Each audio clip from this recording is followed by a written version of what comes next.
Adapun Sarai, istri Abram itu tidak beranak. Ia mempunyai seorang hamba perempuan, orang Mesir, Hagar namanya. Berkatalah Sarai kepada Abram, "Engkau tahu, Tuhan tidak memberi aku melahirkan anak. Karena itu, baiklah hampiri hambaku itu. Mungkin oleh dialah aku dapat memperoleh seorang anak." Dan Abram mendengarkan perkataan Sarai. Jadi Sarai, istri Abram itu, mengambil Hagar, hambanya, orang Mesir itu, yakni ketika Abram telah 10 tahun tinggal di tanah Kanaan, lalu memberikannya kepada Abram, suaminya, untuk menjadi istrinya. Abram menghampiri Hagar, lalu mengandunglah perempuan itu. Ketika Hagar tahu bahwa ia mengandung, maka ia memandang rendah akan nyonyanya itu. Lalu berkatalah Sarai kepada Abram, "Penghinaan yang kuderita ini adalah tanggung jawabmu. Akulah yang memberikan hambaku ke pangkuanmu. Tetapi baru saja ia tahu bahwa ia mengandung. Ia memandang rendah akan aku. Tuhan kiranya yang menjadi hakim antara aku dan engkau." kata Abram kepada Sarai, "Hambamu itu di bawah kekuasaanmu. Perbuatlah kepadanya apa yang kau pandang baik." Lalu Sarai menindas Hagar, sehingga ia lari meninggalkannya. Lalu malaikat Tuhan menjumpainya dekat suatu mata air di padang gurun, yakni dekat mata air di jalan ke Syur. Katanya, "Hagar, hamba Sarai, dari manakah datangmu dan kemanakah pergimu?" Jawabnya, "Aku lari meninggalkan Sarai, nyonya." lalu kata malaikat Tuhan itu kepadanya, "Kembalilah kepada nyonyamu. Biarkanlah engkau ditindas di bawah kekuasaannya." Lagi kata malaikat Tuhan itu kepadanya, "Aku akan membuat sangat banyak keturunan, sehingga tidak dapat dihitung karena banyaknya." Selanjutnya kata malaikat Tuhan itu kepadanya, "Engkau mengandung dan akan melahirkan seorang anak laki-laki, dan akan menamainya Ismail, sebab Tuhan telah mendengar tentang penindasan atasmu itu. Seorang laki-laki yang lakunya seperti keledai liar. Demikianlah nanti anak itu. Tangannya akan melawan tiap-tiap orang, dan tangan tiap-tiap orang akan melawan dia. Dan di tempat kediamannya, ia akan menentang semua saudaranya."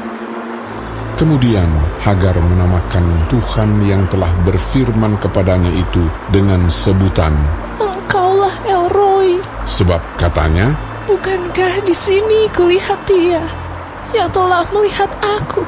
sebab itu sumur tadi disebutkan orang Sumur Lahai Roi. Letaknya antara Kades dan Beret. Lalu Hagar melahirkan seorang anak laki-laki bagi Abram, dan Abram menamai anak yang dilahirkan Hagar itu Ismail. Abram berumur 86 tahun ketika Hagar melahirkan Ismail baginya.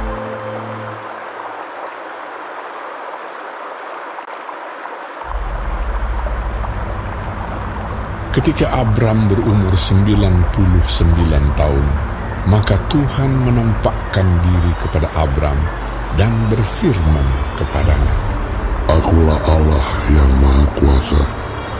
Hiduplah di hadapanku dengan tidak bercela. Aku akan mengadakan perjanjian antara aku dan engkau, dan aku akan membuat engkau sangat banyak."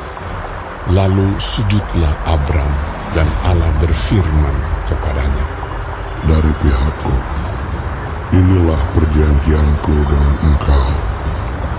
Engkau akan menjadi bapa sejumlah besar bangsa. Karena itu, namamu bukan lagi Abram, melainkan Abraham, karena engkau telah kutetapkan menjadi bapa sejumlah besar bangsa. Aku akan membuat engkau beranak cucu sangat banyak. Engkau akan kubuat menjadi bangsa-bangsa, dan daripadamu akan berasal raja-raja. Aku akan mengadakan perjanjian antara aku dan engkau, serta keturunanmu turun-temurun, menjadi perjanjian yang kekal, supaya aku menjadi Allahmu dan Allah keturunanmu. Kepadamu dan kepada keturunanmu akan kuberikan negeri yang kau diami sebagai orang asing, yakni seluruh tanah Kanaan akan kuberikan menjadi milikmu untuk selama-lamanya. Dan aku akan menjadi Allah mereka. Lagi firman Allah kepada Abraham, dari pihakmu, engkau harus memegang perjanjianku, engkau dan keturunanmu turun-temurun. Inilah perjanjianku yang harus kamu pegang, perjanjian antara aku dan kamu serta keturunanmu, yaitu setiap laki-laki di antara kamu harus disunat, haruslah dikerat kulit katamu, dan itulah akan menjadi tanda perjanjian antara aku dan kamu. Anak yang berumur 8 hari haruslah disunat, yakni setiap laki-laki di antara kamu turun-temurun, baik yang lahir di rumahmu maupun yang dibeli dengan uang dari salah seorang asing, tetapi tidak termasuk keturunanmu. Orang yang lahir di rumahmu dan orang yang engkau beli dengan uang harus disunat. Maka dalam dagingmulah perjanjianku itu menjadi perjanjian yang kekal. Dan orang yang tidak disunat, yakni laki-laki yang tidak dikerat kulit katanya, maka orang itu harus dilenyapkan dari antara orang-orang sebangsanya. Ia telah mengingkari perjanjianku. Selanjutnya Allah berfirman kepada Abraham, tentang istrimu Sarai, janganlah engkau menyebut dia lagi Sarai, tetapi Sarah, itulah namanya. Aku akan memberkatinya, dan daripadanya juga aku akan memberikan kepadamu seorang anak laki-laki. Bahkan aku akan memberkatinya, sehingga ia menjadi ibu bangsa-bangsa. Raja-raja bangsa-bangsa akan lahir daripadanya. Lalu tertunduklah Abraham dan tertawa serta berkata dalam hatinya, mungkinkah bagi seorang yang berumur 100 tahun dilahirkan seorang anak? Dan mungkinkah Sarah yang telah berumur 90 tahun itu melahirkan seorang anak? Dan Abraham berkata kepada Allah, sekiranya Ismail diperkenankan hidup di hadapanmu. Tetapi Allah berfirman, tidak, melainkan istrimu Sarahlah yang akan melahirkan anak laki-laki bagimu, dan engkau akan menamai dia Ishak. Dan aku akan mengadakan perjanjianku dengan dia, menjadi perjanjian yang kekal untuk keturunannya. Tentang Ismail, aku telah mendengarkan permintaanmu. Ia akan kuberkati, kubuat beranak cucu dan sangat banyak. Ia akan memperanakkan 12 raja, dan aku akan membuatnya menjadi bangsa yang besar. Tetapi perjanjianku akan kuadakan dengan Ishak, yang akan dilahirkan Sarah bagimu tahun yang akan datang pada pada waktu seperti ini juga. Setelah selesai berfirman kepada Abraham, naiklah Allah meninggalkan Abraham. Setelah itu Abraham memanggil Ismail, anaknya, dan semua orang yang lahir di rumahnya, juga semua orang yang dibelinya dengan uang, yakni setiap laki-laki dari isi rumahnya. Lalu ia mengerat kulit katan mereka pada hari itu juga, seperti yang telah difirmankan Allah kepadanya. Abraham berumur 99 tahun ketika dikerat kulit katannya, dan Ismail anaknya berumur 13 tahun ketika dikerat kulit katannya.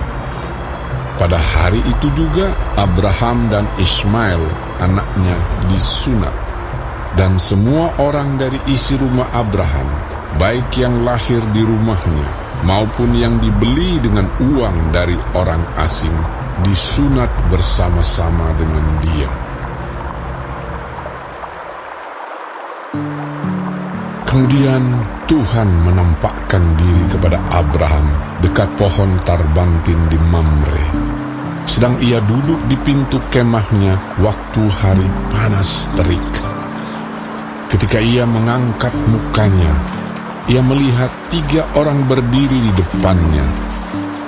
Sesudah dilihatnya mereka, ia berlari dari pintu kemahnya menyongsong mereka. Lalu sujudlah ia sampai ke tanah, serta berkata, Tuanku,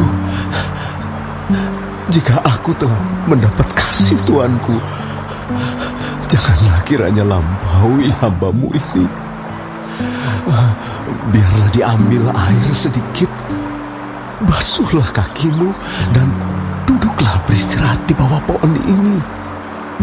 Biarlah ku ambil sepotong roti, supaya Tuhan segar kembali. Kemudian, bolehlah Tuhan meneruskan perjalanannya. Sebab Tuhan telah datang ke tempat hamba-Mu ini. Jawab mereka, perbuatlah seperti yang kau katakan itu. Lalu Abraham segera pergi ke kemah mendapatkan Sarah, serta berkata, segeralah, ambil 3 sukat tepung yang terbaik, remaslah itu, dan buatlah roti bundar. Lalu berlarilah Abraham kepada lembu sapinya. Ia mengambil seekor anak lembu yang empuk dan baik dagingnya, dan memberikannya kepada seorang bujangnya. Lalu orang ini segera mengolahnya. Kemudian diambilnya dadih dan susu serta anak lembu yang telah diolah itu, lalu dihidangkannya di depan orang-orang itu. Dan ia berdiri di dekat mereka di bawah pohon itu, sedang mereka makan. Lalu kata mereka kepadanya, di manakah Sarah, istrimu? Jawabnya, di sana, di dalam kemah. Dan firman-Nya, sesungguhnya aku akan kembali tahun depan mendapatkan engkau. Pada waktu itulah Sarah, istrimu, akan mempunyai seorang anak laki-laki. Dan Sarah mendengarkan pada pintu kemah yang di belakangnya. Adapun Abraham dan Sarah telah tua dan lanjut umurnya, dan Sarah telah mati haid. Jadi tertawalah Sarah dalam hatinya, katanya, akan berakhir ke aku setelah aku sudah lahir, sedangkan Tuanku sudah tua. Lalu berfirmanlah Tuhan kepada Abraham, mengapakah Sarah tertawa dan berkata, sungguhkah aku akan melahirkan anak, sedangkan aku telah tua?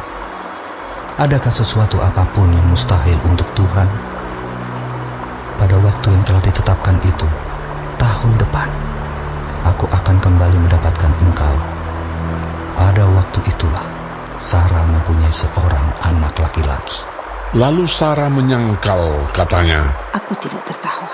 Sebab ia takut, tetapi Tuhan berfirman, tidak, memang engkau tertawa. Lalu berangkatlah orang-orang itu dari situ dan memandang ke arah Sodom. Dan Abraham berjalan bersama-sama dengan mereka untuk mengantarkan mereka. Berpikirlah Tuhan, apakah aku akan menyembunyikan kepada Abraham apa yang hendak kulakukan ini?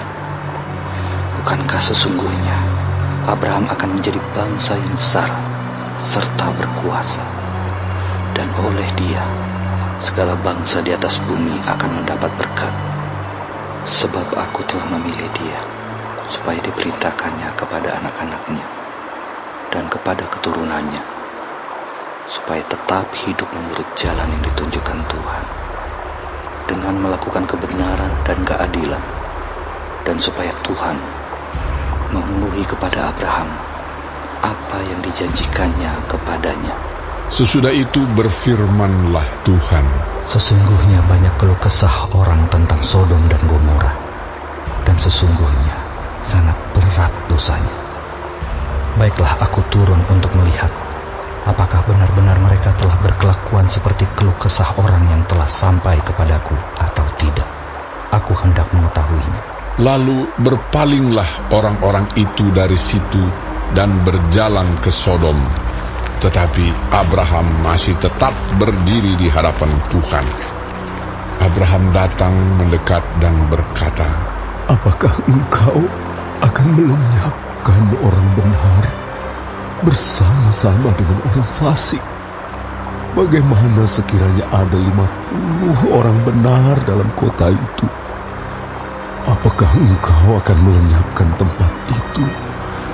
Dan tidakkah engkau mengampuninya karena ke-50 orang benar yang ada di dalamnya itu? Jauhlah kiranya daripadamu untuk berbuat demikian, membunuh orang benar bersama-sama dengan orang fasik, sehingga orang benar itu seolah-olah sama dengan orang fasik. Jauhlah kiranya yang demikian daripadamu. Masakan hakim segenap bumi tidak menghukum dengan adil? Tuhan berfirman, jika ku dapati 50 orang benar dalam kota Sodom, aku akan mengampuni seluruh tempat itu karena mereka. Abraham menyahut, sesungguhnya aku telah memberanikan diri berkata kepada Tuhan, walaupun aku debu dan abu, sekiranya kurang 5 orang dari 50 orang benar itu, apakah engkau akan memusnahkan seluruh kota itu karena yang 5 itu?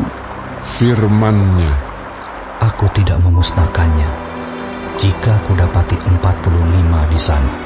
Lagi Abraham melanjutkan perkataannya kepadanya, sekiranya 40 didapati di sana? Firman-Nya, aku tidak akan berbuat demikian karena yang 40 itu. Katanya, janganlah kiranya Tuhan murka kalau aku berkata sekali lagi, sekiranya 30 didapati di sana? Firman-Nya, aku tidak akan berbuat demikian jika ku dapati 30 di sana. Katanya, sesungguhnya aku telah memberanikan diri berkata kepada Tuhan, sekiranya 20 didapati di sana? Firman-Nya, aku tidak akan memusnahkannya karena yang 20 itu. Katanya, janganlah kiranya Tuhan murka kalau aku berkata lagi sekali ini saja, sekiranya 10 didapati di sana? Firman-Nya, aku tidak akan memusnahkannya karena yang 10 itu. Lalu pergilah Tuhan setelah ia selesai berfirman kepada Abraham, dan kembalilah Abraham ke tempat tinggalnya.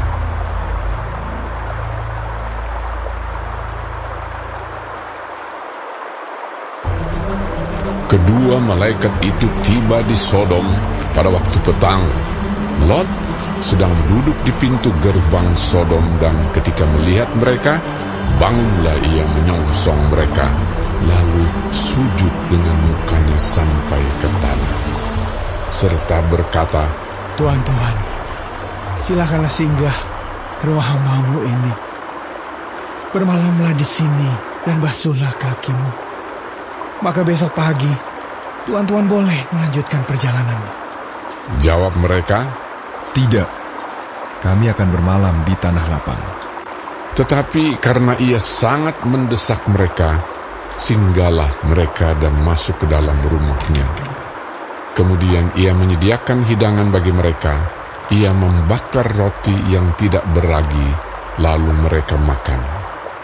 Tetapi sebelum mereka tidur, orang-orang lelaki dari kota Sodom itu, dari yang muda sampai yang tua, bahkan seluruh kota, tidak ada yang terkecuali datang mengepung rumah itu. Mereka berseru kepada Lot, "Di manakah orang-orang yang datang kepadamu malam ini? Bawalah mereka keluar kepada kami, supaya kami pakai mereka." Lalu keluarlah Lot menemui mereka ke depan pintu. Tetapi pintu ditutupnya di belakangnya, dan ia berkata, "Saudara-saudaraku, janganlah kiranya berbuat jahat. Kamu tahu, aku mempunyai 2 orang anak perempuan yang belum pernah dijamah laki-laki. Baiklah mereka aku bawa keluar kepadamu. Perbuatlah kepada mereka seperti yang kamu pandang baik. Hanya jangan kamu apa-apakan orang-orang ini, sebab mereka memang datang untuk berlindung di dalam rumah." tetapi mereka berkata, "Hanyalah, lagi kata mereka, orang ini datang ke sini sebagai orang asing, dan dia mau menjadi hakim atas kita. Sekarang kami akan menganiaya engkau lebih daripada kedua orang itu." Lalu mereka mendesak orang itu, yaitu Lot, dengan keras, dan mereka mendekat untuk mendobrak pintu. Tetapi kedua orang itu mengulurkan tangannya, menarik Lot masuk ke dalam rumah, lalu menutup pintu.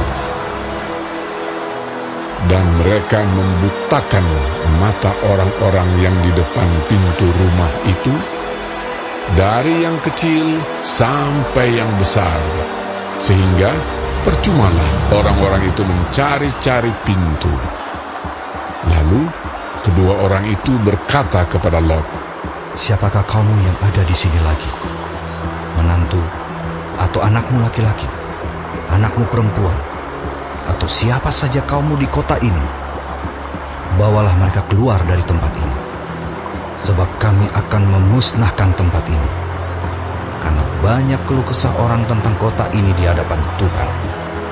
Sebab itulah Tuhan mengutus kami untuk memusnahkannya." Keluarlah Lot, lalu berbicara dengan kedua bakal menantunya, yang akan kawin dengan kedua anaknya perempuan. Katanya, "Bangunlah, keluarlah dari tempat ini, sebab Tuhan akan memusnahkan kota ini." tetapi ia dipandang oleh kedua bakal menantunya itu sebagai orang yang berolok-olok saja. Ketika fajar telah menyingsing, kedua malaikat itu mendesak Lot supaya bersegera. Katanya, "Bangunlah, bawalah istrimu dan kedua anakmu yang ada di sini, supaya engkau jangan mati lenyap karena kedurjanaan kota ini." ketika ia berlambat-lambat, maka tangannya, tangan istri dan tangan kedua anaknya dipegang oleh kedua orang itu, sebab Tuhan hendak mengasihani dia. Lalu kedua orang itu menuntunnya keluar kota dan melepaskannya di sana. Sesudah kedua orang itu menuntun mereka sampai keluar, berkatalah seorang, "Larilah, selamatkanlah nyawamu. Janganlah menoleh ke belakang, dan janganlah berhenti dimanapun juga di lembah Yordan. Larilah ke pegunungan, supaya engkau jangan mati lenyap." Kata Lot kepada mereka, "Janganlah kiranya demikian, Tuanku. Sungguhlah hamba-Mu ini telah dikarunia belas kasihan di hadapan-Mu, dan Tuanku telah berbuat kemurahan besar kepadaku dengan memelihara hidupku. Tetapi jika aku harus lari ke pegunungan, pastilah aku akan tersusul oleh bencana itu. Sehingga matilah aku. Sungguhlah kota yang di sana itu cukup dekat kiranya untuk lari ke sana. Kota itu kecil. Izinkanlah kiranya aku lari ke sana. Bukankah kota itu kecil? Jika demikian, nyawaku akan terpelihara. Sahut malaikat itu kepadanya, Baiklah, dalam hal ini pun permintaanmu akan kuterima dengan baik. Yakni kota yang telah kau sebut itu tidak akan kutunggang balikan. Cepatlah, larilah ke sana, sebab aku tidak dapat berbuat apa-apa sebelum engkau sampai ke sana. Itulah sebabnya nama kota itu disebut Zoar. Matahari telah terbit menyinari bumi ketika Lot tiba di Zoar. Kemudian Tuhan menurunkan hujan belerang dan api atas Sodom dan Gomora, berasal dari Tuhan dari langit. Dan ditunggang balikannya lah kota-kota itu dan lembah Yordan dan semua penduduk kota-kota serta tumbuh-tumbuhan di tanah. Tetapi istri Lot yang berjalan mengikutnya menoleh ke belakang lalu menjadi tiang garam. Ketika Abraham pagi-pagi pergi ke tempat ia berdiri di hadapan Tuhan itu dan memandang ke arah Sodom dan Gomora serta ke seluruh tanah lembah Yordan, maka dilihatnyalah asap dari bumi membubung ke atas sebagai asap dari dapur peleburan.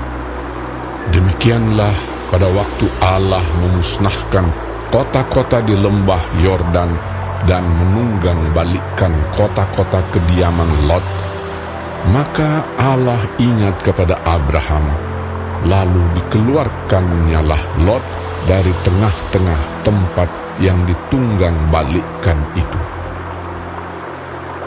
Pergilah Lot dari Zoar, dan ia menetap bersama-sama dengan kedua anaknya perempuan di pegunungan, sebab ia tidak berani tinggal di Zoar. Maka diamlah ia dalam suatu gua beserta kedua anaknya. Kata kakaknya kepada adiknya, Ayah kita telah tua, dan tidak ada laki-laki di negeri ini yang dapat menghampiri kita seperti kebiasaan seluruh bumi. Marilah kita beri ayah kita minum anggur, lalu kita tidur dengan dia, supaya kita menyambung keturunan dari ayah kita. Pada malam itu mereka memberi ayah mereka minum anggur, lalu masuklah yang lebih tua untuk tidur dengan ayahnya. Dan ayahnya itu tidak mengetahui ketika anaknya itu tidur dan ketika ia bangun. Keesokan harinya berkatalah kakaknya kepada adiknya, Tadi malam aku telah tidur dengan ayah. Baiklah, malam ini juga kita beri dia minum anggur. Masuklah engkau untuk tidur dengan dia, supaya kita menyambung keturunan dari ayah kita. Demikianlah juga pada malam itu mereka memberi ayah mereka minum anggur. Lalu bangunlah yang lebih muda untuk tidur dengan ayahnya. Dan ayahnya itu tidak mengetahui ketika anaknya itu tidur dan ketika ia bangun. Lalu mengandunglah kedua anak Lot itu dari ayah mereka. Yang lebih tua melahirkan seorang anak laki-laki dan menamainya Moab. Dialah bapa orang Moab yang sekarang.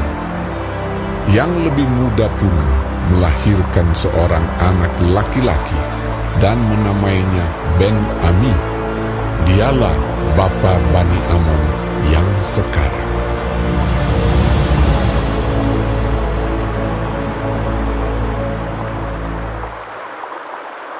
Yang mau dapat pemberitahuan video terbaru, silahkan klik subscribe dan paling penting jangan lupa untuk klik aktifkan loncengnya ya. Warga sorga terkasih, tolong bantu beri saya semangat upload video baru dengan kasih like ya. Ayo warga sorga menjadi berkat bagi orang lain dengan membagikan video ini ya. Tuhan Yesus Kristus memberkati kita warga sorga. Amin. Ingat, dalam kitab Filipi 3 ayat 20 tertulis firman Tuhan, karena kewargaan kita adalah di dalam sorga, dan dari situ juga kita menantikan Tuhan Yesus Kristus sebagai Juru Selamat.